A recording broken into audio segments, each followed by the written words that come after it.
Good morning. Dito tayo. Patubig tayo dito sa Garden 1. Ayan o, dami na naman nating gagawin dito sa Garden 1. Yan ang gulay o. Lusog-lusog.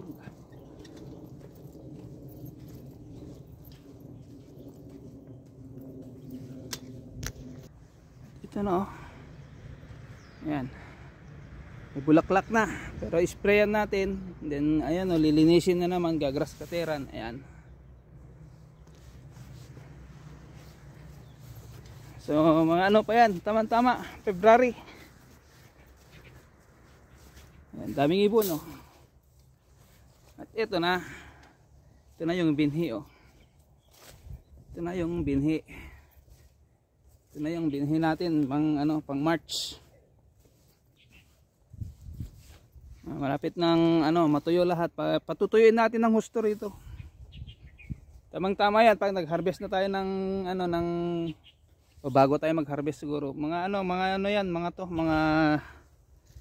hindi na siguro abot ng February to.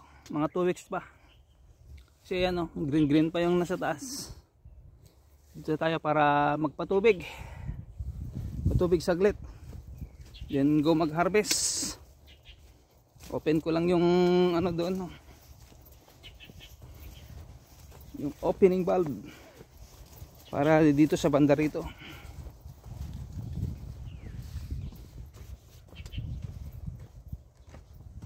Ayan na siya. Kumapit na sa hose. I-open ko lang yung niya doon sa may gilid. Kasi ito yung sabi ko. Ayan. Nakakonect yung dito sa kabila. Ito siya. Ino-open niya para mapuno yung mga niya. Ayan ang mga container. Then meron yung naka-set up na yun hose sa baba papunta doon sa kanyang prutas. Kaya lang, stop ko muna yung sa kanya dahil magpapatubig tayo. Yung natin. Ayan. Kaya may bakod tayo rito kasi maraming aso makakapasok. Ayan yung mga kamatis na tinanim ni Mrs. Ewan kung anong klase. Kita nyo dito, hindi pa namin nalinis dito eh. Hinihintay niya pa kung maganda ba itong gaya nito. Ala hindi niya naman kaya yung winter eh. Yan, kamatis yan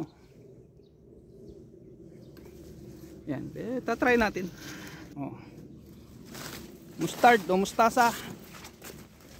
Tumubulang yan dyan. On na natin. Yan ang kamatis nyo.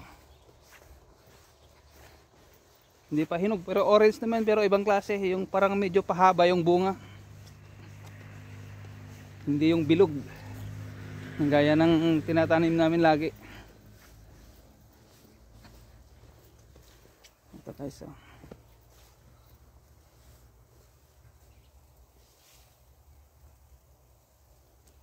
Ayan, yan yung paro-paro na nangingitlog ng uod. Pag naging adult na, magiging paro-paro na. Pero uod muna yun. Ayan yung pinapatubigan natin dito sa kalahati, sa dulo. Kasi ito, di pa na-sprayan, isang beses lang kita nyo. Ayan yung dahon. Ayan marami yung parang powder. Ayan yung batik-batik.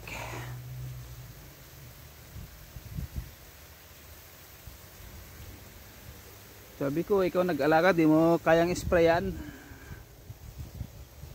Sabi niya, sprayan ko daw, tulungan ko siya mag-spray. Ayan ang damo. Sabi niya, ako nang bahala doon. Ayan tuyong-tuyo ang lupa. Hindi siya nagpatubig sang linggo. Kita nyo, wala masyadong bulaklak ko, konti pa isa-isa. Kasi yung in-sprayan ko lang noon ng pa siya. Gabaywang pa lang. Ayan bali mag-ano na yan, magti 3 weeks na. Dapat na-sprayan na to ng pamulaklak, pangalawang pamulaklak. Yung in-sprayan ko lang noon ng isang pamulaklak sa pang-uod.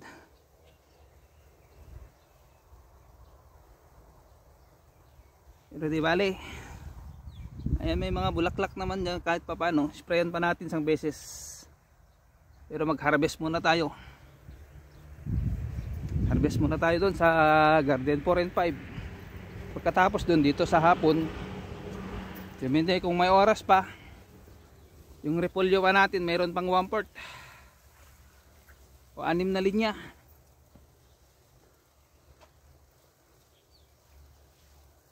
Ito nagmadali, araruhin ko na ganyan, wala naman, di naman tinaniman. At taniman ko na, sabi niya, hindi naman nataniman. Ayan o, oh. Ayan. Naubos niya yung oras ko eh. Lang nagagawa lang siya ng ano, nang mai-upload ko. Eh, ganyan talaga. Super lamig na kasi. Baka ito, kidney beans na lang tatanim dito, mga ano na.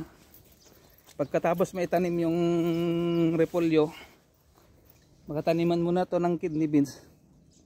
Kasi iniisip nila kung dito yung kamatis o doon sa garden 3.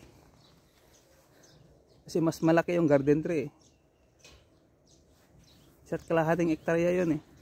Eh ito isa lang. Baka doon kasi 3,000 ata yung in-order eh. So anyway, taste lang. Yan o, ang bait-bait na aso dito sa tapat namin. Kaya service ko kailangan start din once a week pag hindi ginamit. Lipat na natin yung patubig dito sa pangalawang opening, sa pangalawang valve. Lipat na natin dito sa pangalawang opening ng valve.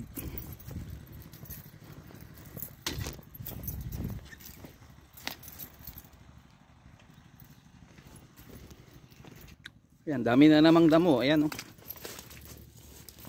2 weeks na hindi ako pumunta rito eh. Kasi bawat garden na pinupuntahan ko yan, gagawa ako na yan, nagbablog ako yan kahit mga 5 minutes lang ba, parang update ba. Eh someday na ma-monetize yung isa, bahala na si Mrs. doon na mag ano kung ano i-upload niya doon. Sana naman ay masuportahan nyo pa rin. Yan ang kamatis. Open natin. Open na naman natin dito sa mga ano, sweets.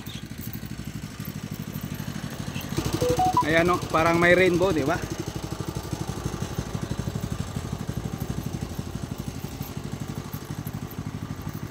Ayan, pag malayuan may rainbow. Instant rainbow.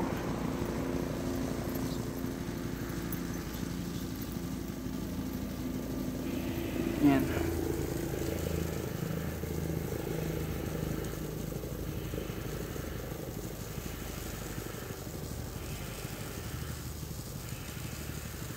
Ito ang lusog oh. Ang ganda ng anak niya. So, dahon lang kinukuha dyan. Hanggang ganito kalaki siya o ganyan. Ito yung damo, ayan o. Dami o, yan sa gilid.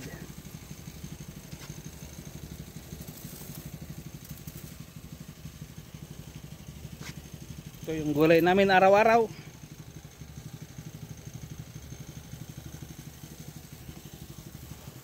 Oh, rainbow, di ba?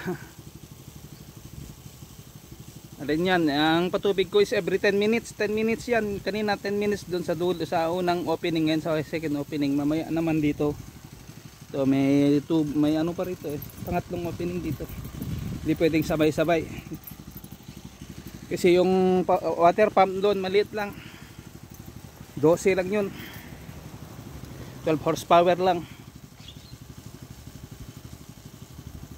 Iba nga talaga, iba yung ano, orange siya pero ano siya, medyo pahaba ng konti yung bunga oh. Hindi siya bilog. Hindi gaya ng golden orange na tinanim namin na bilog talaga. Ayan. Pero orange to, baka yellow orange ang kulay nito. Kaya yung orange lang siya talaga. Meron kasi yung ganito, akala mo hindi pa hinog pero yellow orange. Meron pa yung green lang. Kung ano trinayin nila na to, hindi ko pa alam pangalan eh. Yan nyo, ano ko, bablog ko siya, google ko muna yung pangalan niya kung anong klase ng kamatis. Yan, tinatapos lang natin yung patubig natin dyan eh. Diyan. Nandyan yung patubig natin eh. Kasi di naman pwedeng mahaba tong vlog natin. Tama na yung 10 minutes. So muli po, salamat sa inyong mga suporta. Have a blessed day. Bye bye.